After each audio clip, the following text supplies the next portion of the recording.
Keeper was better as a preview. This film came out of the oven very underbaked. Keeper could have been a delicious psychological horror confection with moody atmosphere and strange rituals and of course Osgood Perkins behind the camera, but it's missing 3 essential ingredients. And when you forget those ingredients, you don't get a souffle, you get a flavorless brick.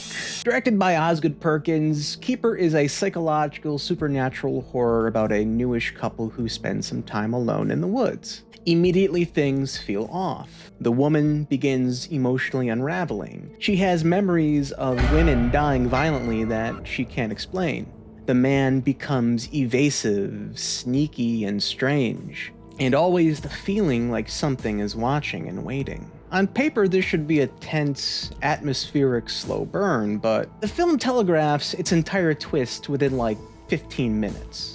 And never builds anything compelling enough to distract you from that.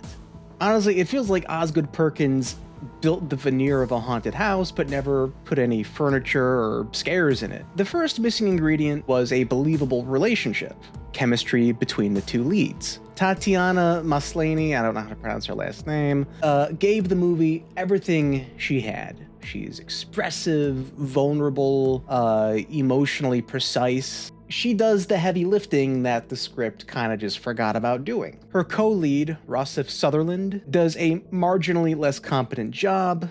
He plays slightly off really well, casually evasive, gaslighting his girlfriend at every turn. As a couple, they have all the chemistry of 2 IKEA bookshelves just slightly facing each other. And this is a problem because the entire movie is predicated on a plot twist that is built on their relationship, and their relationship needs to be built on chemistry, and it's just not there, so the whole premise falls apart. Without that foundation, the finale isn't a shock or a betrayal, it's just a finally.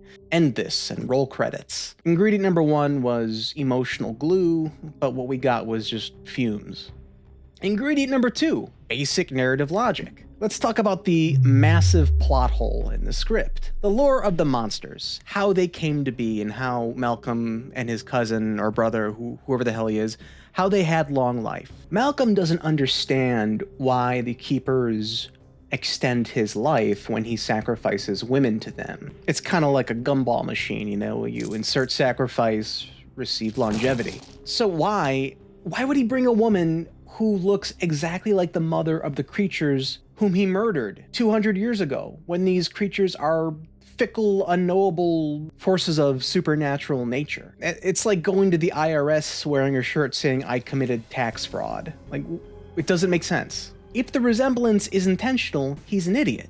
If the resemblance is just coincidence, then the movie never explains it away as coincidence. Either way, the entire premise collapses. While we're on the subject of the narrative confusion, what is the deal with the cake? Do the keepers, creatures, whatnot bake the cake? Do the creatures drug the cake, or does Malcolm drug the cake? Why chocolate cake? Why does she devour the entire thing with the urgency of a man on edibles at 2 a.m.? The third ingredient this movie is sadly lacking is thematic cohesion. Keeper was made with a bunch of themes in mind, but it doesn't really earn those themes. Immortality and grief, predation, motherhood, cycles of harm and guilt, but it never commits to any of these. The final creature reveal, the mommy meets babies moment, is visually fantastic. It's creepy, it's grotesque, but completely unearned. The script never really explores motherhood or lineage or rebirth in any meaningful way, so the reveal lands as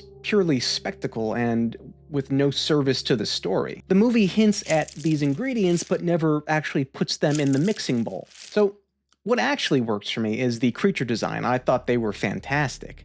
Grotesque, uncanny, creepy, very biblically accurate angel vibes with some of them. The way they lurk out of focus at the edge of the frame is, I think, the movie's strongest tool, the building of tension and anxiety without showing the zipper running up the monster's back. The atmosphere in general is unsettling and icy and isolating. The water imagery, the submersion, the flowing water, the sense of being carried away is great foreshadowing, but it belongs in a better script. In the end, Keeper is a technically proficient but emotionally empty slog. Its creepy atmosphere and compelling creature design cannot save a movie missing those three essential ingredients: chemistry, narrative logic, and thematic purpose. It's a gorgeous looking cake with no flavor. It's a mystery that was solved essentially before I even got to eating my popcorn. I'm giving it a 4.5 out of 10. Could have been great, but it's not, and I'm really disappointed in Osgood Perkins. Going forward, I think he needs to focus on his own writing and his own scripting. So if you found this review at all helpful, hit that like button, subscribe to the channel. Thank you for watching, and I will see you in the next one.